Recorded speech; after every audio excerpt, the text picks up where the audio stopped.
Oh, hey guys, doing a little tripod thingy here. And when I say little thingy, I mean it's like 4 inches long. It's not very long. So I'm at a place I've never been to. Southwest corner of Kansas City, on the Kansas side. Airport is just over that hill. There's a river there, and then right across the river is the airport.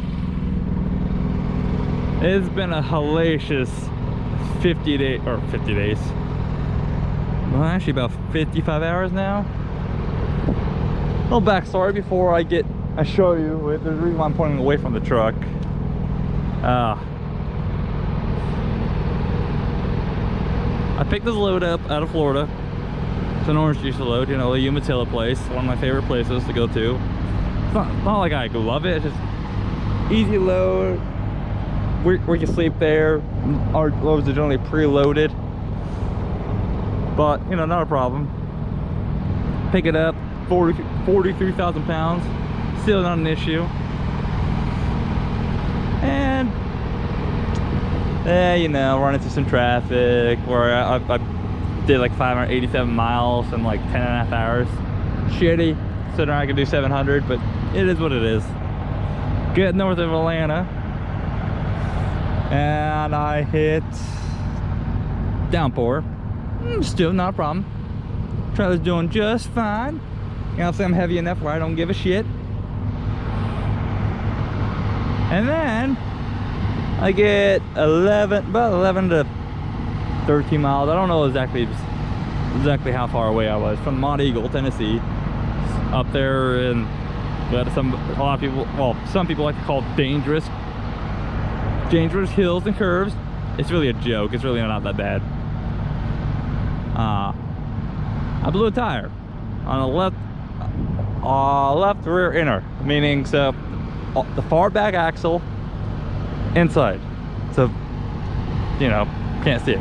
I heard it though. Heard it. So my defroster was on full blast. There's also downpour started to turn into a wintry mix. It was starting to ice up on the windshield. I was still spraying. It was still mostly water, but it was starting to ice up. It was like 31 degrees. Still not a problem, even with the blowout. I mean, I only had like 40 minutes left anyways, and I was 10 to 11 miles away from a truck stop. So I was like, yeah, fine, sure, not a problem. Sucks, but not a problem. Just been, you know how it is lately in this trailer. So I get up there and I'm like, holy fuck, it's midnight and there's like 2 spots. Jeez, fuck yeah. I was like, this is great. So you know, I back it in, I park it. I even kept the guy off the curb because I'm one of the people that are smart people that back my trailer as far back as I can without hitting things. Like a lot of people don't. They don't back all the way in as far as they can, so they stick out. And then I'm sitting there and it starts dumping, like it's dumping ice. I went in to go use the restroom, you know, grab some food, and it was ice that was like dumping, and it was like, it felt like pin needles on the face, like it hurt. But again, still not a problem, right? Because it's like, cool, it's just a blowout, simple, and help's already on its way, even though it's gonna take a bit because of the weather. And I'm sitting there, you know, it's been like 20 minutes, and now all of a sudden it's just fucking dumping snowflakes, just flat out just dumping them. Like within an hour I already had 3 inches of snow on my truck, and they were calling for 2 to 6. So all right, no problem. The guy shows up, roadside shows up 3 hours later, which actually wasn't bad. And we got an Old Dominion leaving, but originally where I was, his hoses weren't long enough, so luckily I looked across and right by the Catskill, for any of those people who know Mont Eagle, there was a spot open where he could literally sit right next to my trailer. Like, well, granted, he'd be parked on he'd be parked up in front of the scale, but it's like 3 o'clock, 3:30, and nobody's gonna be there. Nobody's really using the scale yet, and it's a weird spot for the scale. I can't think of any shippers out there that would actually need that. I mean, it's possible, but I've never really seen people use that scale. But he gets out there after I move spots, literally just straight across from me. Yeah, straight across from me. He's pretty much there and gone in 30 minutes. Fucking amazing, right? I wish everything could be like that. Or so I thought. Hey, next day, you know. Now, side note. My God always does walk-arounds around my truck. Always. Especially when I get fuel. I do a walk around when I get up. I do a walk around when I get fuel. I'm on a 30-minute break. Because those don't always go hand to hand. Just how I do that. So, I have not gotten fuel the next day. And I got fuel at Forrestal, so Mr. Fuel, or yeah, Mr. Fuel, Fuel City, I think it's Mr. Fuel. That one not across from TA. It was it next to 203 on 70, I believe. Sounds correct. Nothing's wrong, at least that I can visually or physically see. Well, now I'm on the 435 at Kansas City. Okay, I'm just getting pretty much north of Randolph 435. And what could go wrong? Oh, let's just say I started losing wheels. And when I say I started losing them, APU's running. I don't know if you can tell, but there is something a bit missing back here. Just a wee bit. Just missing.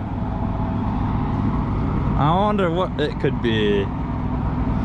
I wonder. What is it, guys? What's missing? Alright, so it's supposed to look like this, obviously. Now, luckily, it's just turning daytime. I mean, it's been daylight for like 30 minutes. So when I have somebody watch my mirrors, they never fell off. They started popping off. When I saw it, they're about right here.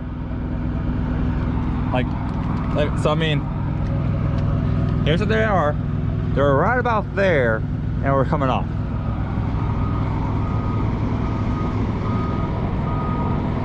Barely kept it on.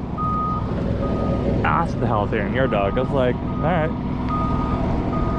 So, saved it. I mean, I was in the hammer lane passing somebody, and I barely saved it. When I stopped on the shoulder, the lug nuts fell onto the road and into a lane. Just tumble right on out. So what exactly happened?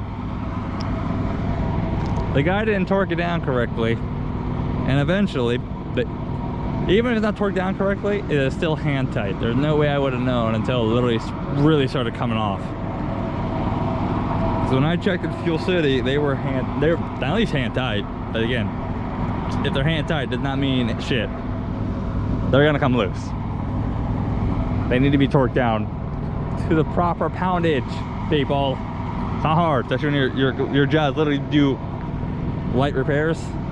Literally your job. So the moral of the story is I saved it. That does matter. Granted, this is going to be very expensive. Because when it started doing this, okay? It started doing this. So were these two new rims. I don't know if, let's see. Let's give you a good visual of this. See how the rims touch? So the studs, there's a hub that goes on this, and the studs, that's what mounts to the studs. So when it was loose, because they're studded together, the rims are you know, they slide on together, then they're locked down. So when they're loose, both rims are doing this. So it's sheared around the studs, you know, stud holes. The aluminum rims got sheared. And then as those rims started failing and the mounting started failing, it started working its way outwards to take everything else out with it. So this got ripped off.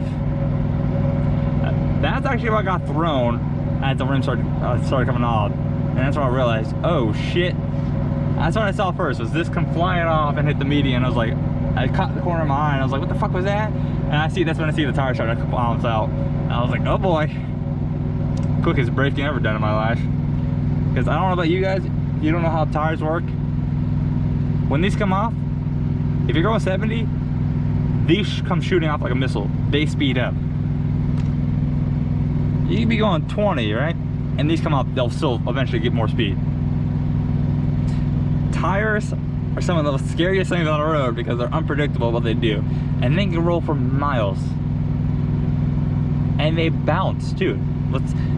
Having these roll down, you know, pair of one wheel or duals in this case, running down the road, scary enough. But then the fact that they can bounce over medians and just, you know, bounce high, you know. I remember that one Jeep that was on the opposite side. I saw this in the news one time, opposite side, going whatever direction of, you know, the camera, and a pair of duals came off the truck. And they bounced over the Jersey barrier right into the windshield. Well, the top, the hood, pretty much the top part of the hood and of the Wrangler, and just pretty much totaled the Wrangler. Just from a pair of tires. That's all it costs. That's all it took. And that's the word I'm looking for. So, just pretty much on rims and tires alone, it's like $2,000. That's called a spindle, and that has heat marks on it. So it got hot too. As it started destroying itself, it literally started shredding everything, including the grease, the lubing, and everything. When I pulled over, there was just shavings all in there. The grease was all in here, along the rim, the outer rim. The back half of between here was just covered in grease. Oh, between here was covered in grease. The brakes, I lost a brake pad too when by the time I was getting pulled over, trying to avoid the mud. So lost brakes too, which also means I can't slide these tandems. But it was kind of impressive how fast it destroyed itself. And this is why quality, you don't want to pay for cheap shit. You want quality. Anytime you want technician, maintenance, anything, you do get what you pay for. You want quality. What a noisy fan. AC unit or HVAC unit up there turning on. Now, a couple of you know that I spent 50 hours on the fucking side of the road, then trying to figure out, because it started on Sunday. Now, the dealership for the trailer for to get parts is closed Sunday. I'm not gonna fault them for that, okay? That's not in nobody's control. I'm not really too upset about sitting on the side of the road for 50 hours because I understand. I wouldn't want to spend money to tow me too, especially when there's a better way of doing it, like, or a cheaper way. I don't know if it's better, where you can send somebody out here to take me apart and then strap it up. First time I've ever had to do this myself. I've had to do this with other vehicles, but never had to do it to where I had to drive it. Felt a little weird, especially in a truck. Very bouncy. Also, I definitely noticed a loss of brakes. Like, yeah, I had 3 other brakes, but they're at adjustment now because that side. And then, so where I'm at is I'm at a place that's gonna, well, I don't know. Okay. Well, this is about to be an interesting transload because that's what they call it when you take one load from one trailer, move it to another one. It's called transloading. And I'm going to show you the angle of these docks. So these docks are designed, you roll back in there at the 40-foot mark to down the hill. And then when you're down the hill, you slide the tandems to the back. That way it raises the ass of the trailer up.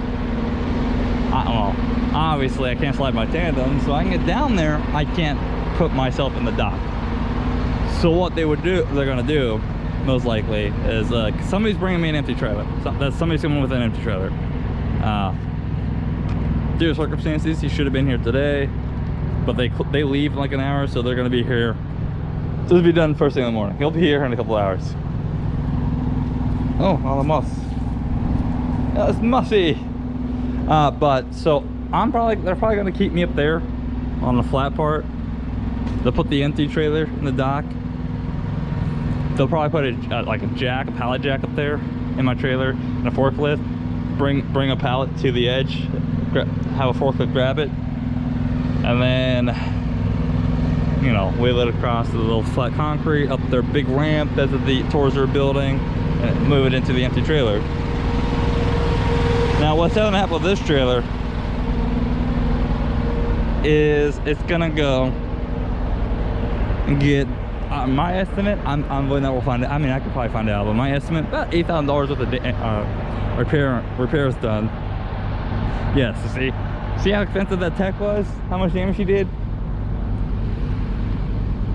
and they're gonna go after him for it. But this has been a cursed load from the start, but you never know what's gonna happen out here.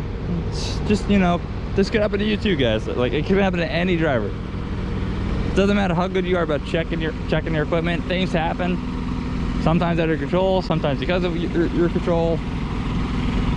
There's a kitty. He hears me, so he's following me, and he's doing good, by the way. He is definitely more relaxed. I'm so glad. But like I said, things there's a lot of things in your control, a lot of things not in your control. This is something I could not have prevented, even though I tried. I'm not able to torque things down myself. You pay a guy to do a job and he doesn't do it correctly, and they're hand tied, so how am I supposed to know they're not torqued down? There was no gap, there was no marks, streaking, nothing. It just fucking just started coming off. I was over 500 miles away. I was almost 600 miles away when they started destroying itself. So it's not like I knew. And now, has this given me experience with a lot of things? Yeah. It's taught me some few things. I try my best to use every shitty situation, especially when it comes to mechanical shit, to learn. The roadside guys were great. Oh, there we go. Let me bring that up. So, these are gonna be a little long. Plenty of excitement. So when I pulled over to the side of the road, with, you know, I knew I was gonna be there for fucking ever, pretty much. At least a day, at least due to Sunday. That's because I already knew that right away. Within like 20 minutes, because the lot's like, oh, they're closed, so we can't do anything until at least tomorrow. I was like, all right, cool, sounds good. But you know, I pulled over on the side of the road. I set up my cones. You know, I tried to position myself as best I could. I did a great job. Both techs said I positioned myself great. Even the cop said it was good positioning. Positioning doesn't matter. It can save you a lot of headaches too. But you know, I set my cones up. And since I was on an on-ramp that had a big curve for most of it, one of those big long curves, I went with the long setup. What was it, like 50, 100, 200, I think is what it is, with the 200 being at the end, like at the end of the curve so they can see it. So somebody ended up smacking that cone and just destroying my triangle. Cone, triangle, same thing. Reflective triangle. Flat out fucking creamed the fucker. They hit it head on. Like, it just got shattered. I don't know. It was on the fog line. I don't know how the fuck they hit it, but whatever. But I'd only been there for like 30 minutes and the trooper shows up. I got out of the truck. I'm like, hey, trooper, you know, I'm being in front of the guy, explain the situation to him. And I wasn't expecting him to do this. Like, I was like, first he asked me, can you move it? I was like, you're asking a lot there. It's really risky. Because the reason why, I understand his reasoning. Like, I'm not gonna fault him, because, you know, like, I'm gonna have to sleep there. He understands. Because I am legit broken down. He saw the damage. My rims were like, were barely hanging on, and they were leaning like this. And hell, even rolling, because from one shoulder to the on-ramp shoulder at 2 miles an hour was pushing me 2 feet to the right. So it was like at a crawl. So I didn't really want to. There was a wider area 2 miles up. Now 2 miles an hour crawl, it's gonna take me an hour to get there. Yeah, I'd rather just sit and not risk that long crawl. It wasn't fun crawling at even 100 feet. But it's fair enough, you know, we'll keep an eye on it. But he's also said, once he realized I was gonna be here for a day and a half, he's like, do you need anything? You know, if you do, I'll star 501 or whatever. But and then he says to me, which there's only 2 of us working today. We're a little short-handed and we cover this big area, and it's like, he's like, well, I only stopped because, you know, we're not too busy right now, and you know, obviously I was sitting in a pretty decent positioning, just terrible spot in general, being an on-ramp. And He's like, if we're not busy though, we'll come by and we'll, you know, help you out and take you to get you what you need or whatever. I was like, well, at this point it was like 8:30. I was like, you don't mind right now? It's like, I just need to get some food for a few days because my supplies ran out a while ago at this point. Should have already been home. And he's like, yeah, sure, drop in. So he drove me, you know, did all big old Yui in the median. I think he wanted to show off a little bit. And then took me down to the QT, and I spent like $40 to get food and drinks. Which, shitty situation. I got a lot of hospitality though from this whole thing. Kind of surprised me a little bit. I don't get that really much anymore outside my state. But then, like, you know, the next day Love shows up. At this point, like, I was meaning to shower Sunday where I was gonna shut down for the day. Honestly, it didn't happen. So now it's pushing 3 days of no shower. And Love shows up, and it's like 2 o'clock in the afternoon. And I was like, once you realize some communication was lost between the companies, like it got lost in translation, it seems. Once they showed up, he's like, I have nothing for this, nothing. So I gotta do a parts running. He's like, do you need anything? I was like, I could really use a shower. He's like, all right, hop in. We're going down to Love's, about 15 miles behind us. You know, while I grab parts, you can shower. Fucking sweet. I was ready to go in like 10 minutes. Less than that, but I mean, I was definitely faster than he was. And then they sent somebody else out. I guess all he was gonna do was come back, as JCT wanted them to do, was just strap up the axle. And then they sent somebody else out that ended up showing up the same time he was there to take the rest of it apart. Which, no point of leaving on broken hubs. Well, they want to take the hub off to see if the spindle will still good, and that's what this is, the spindle. Which, I don't know, it looks, yeah, there's some heat scarring on it. But that's been my day. But hey guys, you guys stay safe out there. Catch you next time. Bye.